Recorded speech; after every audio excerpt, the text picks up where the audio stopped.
నందు సహోదరి సహోదరులారా, ప్రభువైన యేసు క్రీస్తు నామములో హృదయపూర్వక వందనాలండి. ముందుగా ఇంత మంచి సమయాన్ని ఇచ్చిన తండ్రైన దేవునికి ప్రభువైన క్రీస్తు ద్వారా కృతజ్ఞతాస్తుతులు చెల్లిస్తున్నానండి. అందరూ బాగున్నారండి. వాక్యం చదువుకొని ప్రార్థన చేసుకున్న తర్వాత పాఠంలోనికి వెళదామండి. మార్కు సువార్త 10వ అధ్యాయం 6వ వచనం. సృష్టి ఆది నుండి దేవుడు వారిని పురుషుని గాను స్త్రీని గాను కలుగు చేసెను. ఈ హేతు చేత పురుషుడు తన తల్లిదండ్రులను విడిచిపెట్టి తన భార్యను హత్తుకును. వారిద్దరూ ఏక శరీరమై ఉందురు గనుక వారికి ఇద్దరుగా నుండక ఏక శరీరముగా నుందురు. కాబట్టి దేవుడు జతపరిచిన వారిని మనుషుడు వేరుపరచకూడదని వారితో చెప్పాను. ప్రార్థన చేసుకున్నాం. పరలోకమందున్న మా తండ్రి, పరిశుద్ర ప్రేమ గల తండ్రి, గొప్ప తండ్రి, యెహోవా తండ్రి, అయా మీ ప్రియకుమారుడు యేసు క్రీస్తు ప్రభువారి ద్వారా కృతజ్ఞతాస్తుతులు చెల్లిస్తున్నాము నాయన. కుడికంతట్లో మీరే ఉంది నడిపించండి నాయన. అయ్యా వాక్యం బోధించుండగా వినువారు తండ్రి మంచి హృదయం తిని వాక్యానుసారంగా నడిచే భాగ్యం దయచేయండి ఆయన. వాక్యం బోధించుండగా ఈ లోక సంబంధమైన జ్ఞానంతో కాకుండా మీ జ్ఞానంతో మాట్లాడే భాగ్యం దయచేస్తారని మా ప్రభువైన యేసుక్రీస్తు నామలో వేడుకుంటున్నాం తండ్రి, ఆమేన్. ప్రభువైన యేసుక్రీస్తు నామలో హృదయపూర్వక వందనాలండి. దేవుని కుమారుడు యేసుక్రీస్తు ప్రభువారు ఈ లోకానికి వచ్చిన తర్వాత పరలోక రాజ్యం సమీపిస్తుంది కనుక మారు మనసు పొందమని ప్రకటింప మొదలు పెట్టారు. అంశం పాఠం పేరు సాటి అయిన సహాయం అంటే ఏమిటి? సాటి అయిన సహాయం అంటే ఏమిటి? సాటి అయిన సహాయం అంటే ఏమిటి? దేవుడు ఆదాముని చేసిండు. ఆదాముని చేసిన తర్వాత ఆదాము ఆ పక్షులన్నిటి జంతువులన్నిటికీ పేర్లు పెట్టిండు. అన్ని సమస్తాన్ని దేవుడు చేసిండు. అయినా కానీ ఆదాముకు సంతోషం ఉందా? లేదు. ఆదాముకు అవి ఉపయోగపడతాయా అంటే తనకు ఉపయోగపడేది ఎవరనంటే సహాయంగా ఉండేది ఎవరంటే స్త్రీ. ఆ స్త్రీ విషయంలోనే ఇప్పుడు ఆదాముకు సాటి అయిన సహాయంగా స్త్రీ కావాలి అని పక్కటెముక నుంచి స్త్రీని చేసేది. ఇప్పుడు సాటి అయిన సహాయం అంటే ఏమిటి అంటే ఇప్పుడు అవ్వమ్మ చేసిన విధానం ఏంటి? ఆ పండుని ఆమె తిని తీసుకెళ్ళి ఎవరికిచ్చింది? భర్తకిచ్చింది. ఇప్పుడు భర్తకు ఇవ్వటానికి దేవుడు ఏం చెప్పిండు? ఆ పండు తినొద్దు అని చెప్పారు. కానీ ఏమేం చేసింది? ఏమే తిని మరలా ఏం చేసింది? తీసుకెళ్ళి ఇచ్చింది. ఇప్పుడు దేవుని మాట విననట్టా? విననట్టే వాళ్ళు.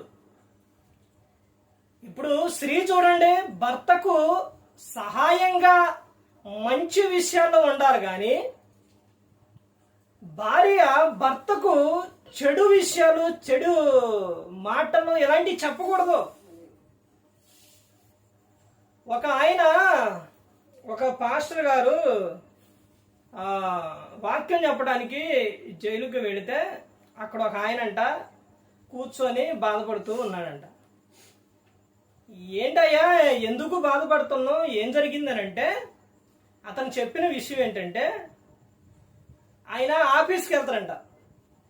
జాబ్ చేసే ఆయన ఉదయం వెళ్ళిపోయి సాయంత్రానికి వస్తారు.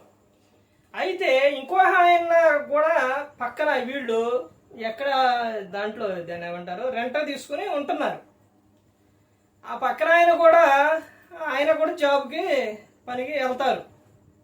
వెళ్ళిన తర్వాత ఈ ఇద్దరు స్త్రీలు ఇంటికాడ ఉండి పని బాట లేకుండా ఇంటిలో ఉండి స్త్రీ ఏం చేయాలి? తీతుకు రాసిన పత్రిక 2వ అధ్యాయంలో ఉంటుంది. ఎంట ఉండి పని చేసుకుని భర్తకు పిల్లలకు వాక్యం చెబుతూ ఉండాలి. భర్త జాబుకో పనికో వెళుతుండ కాబట్టి ఏం చేయాలి? ఇంటి ఉండి వంట చేసుకొని ఆ పిల్లలను భర్తను మంచిగా ప్రేమ చక్కగా చూసుకోవడం, దేవుని మాటలు చెప్పుకుంటూ ఉండాలి. అలా కాకుండా వీళ్ళిద్దరూ కలిసి గొడవ పడ్డారు. అంటే చిన్న సమస్యగా అరుచుకున్నారు. ఇందులోని అరుచుకున్న సందర్భాల్లో ఇంకొక ఆమె ఏమైనా కాకుండా ఆమె భర్తను కూడా అందంట. ఇప్పుడు ఈయన ఇంటికి వచ్చేసరికి ఏమో ఏడ్చుకుంటూ కూర్చుందంట. ఏంటి అలా ఉన్నావు ఏంటి అని అంటే, నన్ను అనేది కాకుండా మిమ్మల్ని కూడా ఈ మాట అనేసరికి ఇక ఆయన ఏం చేసిండు, గబగబా బయటికి వచ్చేసిండు. ఏం తీసుకొని ఆ పక్కన ఒక రాడ్డు ఆ కత్తిని ఏదో ఉంటే తీసుకొని రాడ్డు తీసుకొని వచ్చేసి అటే ఆమె కూడా చెప్పింది, ఆయన కూడా వచ్చేసింది. ఇద్దరూ వచ్చారు. ఆయన వచ్చి ఈయన చేతిలో రాడ్డు ఉంది, ఆ రాడ్డు పెట్టి ఆయన్ని పొడిచిండు. ఆయన ఏమైపోయాడు, చనిపోయాడు. ఇప్పుడు ఆయన తీసుకుపోయి ఎక్కడ పెట్టారు, జైల్లో పెట్టారు. ఎందుకు వచ్చింది ఇదంతా అంటే, స్త్రీ చెప్పే మాట భర్తకు బలపరిచే మాటే చెప్పాలి కానీ భర్తను బాధ పెట్టే మాటో లేకపోతే గొడవ తెచ్చే మాటో లేకపోతే అలాంటి మాటలు తీసుకురాకూడదు. ఏం చేసింది అవ్వమ్మ, దేవుడు చెప్పిన మాట వినకుండా తీసుకెళ్ళి పండు ఇచ్చేసింది. తిన్నదే తీసుకెళ్ళి భర్తకు ఇచ్చింది. ఆయన కూడా తినేసిండు. ఆజ్ఞ అతిక్రమించారు. తర్వాత అక్కడి నుంచి వచ్చేసారు. శ్రమలో మొదలైన సాటి అయిన సహాయం అనంటే దేవుడు చెప్పిన మాటకు వ్యతిరేకంగా చేయటం కాదు, దేవుని పనిలో ఉండాలి. అబ్రహాం గారు శారమ్మ ఎలా అంటావా, అందమైన స్త్రీ ఆమె. అబ్రహాం గారు రా అంటే ఆయన అమ్మడబడి వెళ్ళిపోయింది. ఆ రోజుల్లో ఉన్న విధానం ఏంటో తెలుసండి, ఈ రోజుల్లో కాదు. ఆ రోజున ఉన్న విధానం ఏంటనంటే, ఒక అందమైన స్త్రీ కనపడితే భర్తను చంపేసి భార్యని తీసుకెళ్ళిపోతారు బయట ఒంటరిగా కనపడితే. ఆ సందర్భంలోనే అబీమెలెకు ఏం చేసిండు, తీసుకెళ్ళిపోయాడు. దేవుడు ఆరేత్రే అతనుకు అతనికి కనపడి స్వప్నమందు నువ్వు గన ఆమెను ముట్టితే సచ్చినోడివి అని చెబుతారు. వచ్చిన ఆయన ఎవరో తెలుసా, ప్రవక్త. నువ్వు ఆమెను తీసుకెళ్ళి ఆయనకు ఒప్పచెప్పు. ఆయన స్త్రీ నిమిత్తం ప్రార్థన చేస్తే వాళ్ళందరూ కూడా గర్భం ధరిస్తారు అని చెప్పాడు. ఉదయాన్నే తీసుకెళ్ళి ఏం చేసిండు, ఒప్పచెప్పేసిండు. ఇప్పుడు అబ్రహాము గారు చెప్పమన్న మాట శారమ్మ చెప్పిందా లేదా? నీ అన్నాన్ని చెప్పమంటే చెప్పింది. నేనెందుకు చెప్తాను, నువ్వెవరు, నా భర్త, నేను చెప్పను, నేనెందుకు చెప్తాను, నేను చెప్పను అందా? అనలేదు. భర్తకు ఏ విషయాల్లో ఎదురు చెప్పలేదు. ఆయన చెప్పమన్న మాట ఆమె చెప్పింది. ఆ తర్వాత ఇంకా ముందుకెళితే ఎంతమంది కనపడతారో తెలుసండి. అలా సాటి అయిన సహాయంగా ఉన్న స్త్రీలు చాలా మందికి కనపడతారు. ఎప్పుడైనా స్త్రీకి అణుకువ చక్కగా నెమ్మది ఇలా ఉన్నప్పుడు భర్త ఆనందిస్తారు, దేవుడు సంతోషపడతాడు. భర్త మీద గయ్యం అంటే ఎగబడితే భర్త దూరం పెడతారు, దేవుడు ఎడమే. అర్థమవుతుందండి. ఆ సందర్భం మేకాలు సందర్భం. ఆ సందర్భం ఇంకొక సందర్భం ఏంటి, అణుకోగలిగిన సందర్భం ఎవరిదేనంటే ఎవరిదే, బత్షెబాది. అర్థమవుతుందండి. ఇలాంటి సందర్భాలు బైబిల్ గ్రంథంలో చాలా విషయాలు ఉన్నాయి. కొత్త నిబంధన వచ్చేసరికి అకుల ప్రిస్కిల్లా కనపడతారు. దేవుని పని విషయాల్లో సాటి అయిన సహాయంగా అపోస్తలుడైన పౌలు గారు ఏమని చెబుతారు, నా ప్రాణము కోసం వాళ్ళు తమ ప్రాణం ఇచ్చుటకైనను తెగించారు. ఎందుకు తెగించారు? ఆ సందర్భం ఏంటి? రోమా పట్టణం, అది భయంకరమైన పట్టణం. భయంకరమైన పట్టణంలోనే మీకు రెఫరెన్సులు కావాలంటే రాసుకోండి. మార్కు సువార్త 10వ అధ్యాయం 6వ వచనం, రోమీలు రాసిన పత్రిక 16వ అధ్యాయం 16, 2, 3, 4 3 వచనాలు రాసుకోండి. ఇలాంటి సందర్భాలు రిఫరెన్సులు చాలా బైబిల్ గ్రంథంలో మనకు కనబడుతూ ఉన్నాయి. అసలు చూడండి, ప్రిస్కిల్లా అంటే ఆ పేరు రాణికి సంబంధించిన పేరు అయినప్పటికీ కూడా ఆమె ఏం చేసింది, తగ్గించుకొని ఉంది. తర్వాత అపోస్తలుల కార్యాలు అపోస్తుల కార్యాలు ఒకసారి అవి చూడండి. అపోస్తుల కార్యాలు ఇక్కడ కనపడుతుంది రాజు భార్య ఏం చేస్తుందో చూడండి.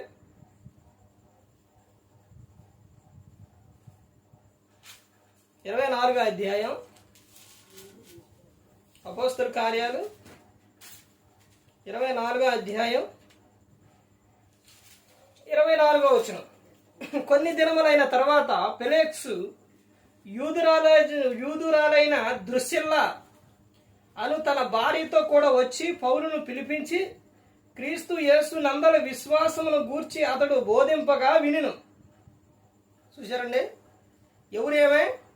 ఫెలిక్సు, యూదురాలైన ద్రుసిల్లా. ఒక రాజు ఎవరంట? భార్య. ఆమె ఎవరిని పిలిపిస్తుంది? అసలు ఆమె భక్తి చూడండి. అసలు ఎవరిని పిలిపిస్తుంది? అసలు ఆయన పిలిపించడానికి ఆమె ఎంత భక్తిగా ఉంటే రాజు పిలిపించుంటాడు ఒకసారి ఆలోచించండి. దృశ్యంలో ఆమె ఉన్న విధానాన్ని బట్టి ఆమె భర్త ఫెలిక్సు ఎవరిని పిలిపించిందంట? అపోస్తలుడైన పౌలు గారిని.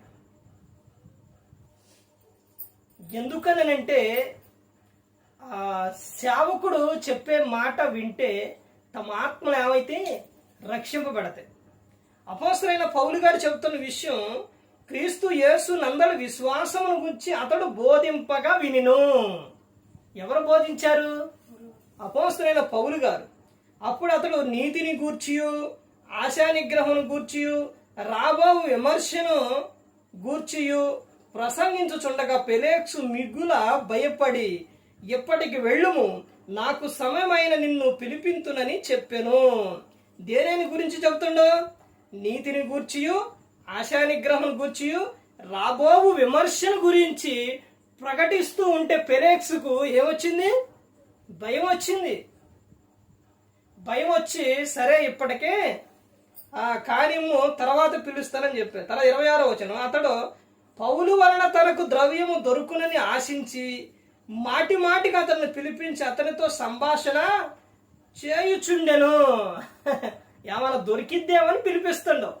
కానీ అపోస్తలుడైన పౌలు గారు దేని గురించి చెబుతున్నారు? నీతిని గురించి, ఆశానిగ్రహం గురించి, రాబో విమర్శన గురించి చెబుతున్నాడు.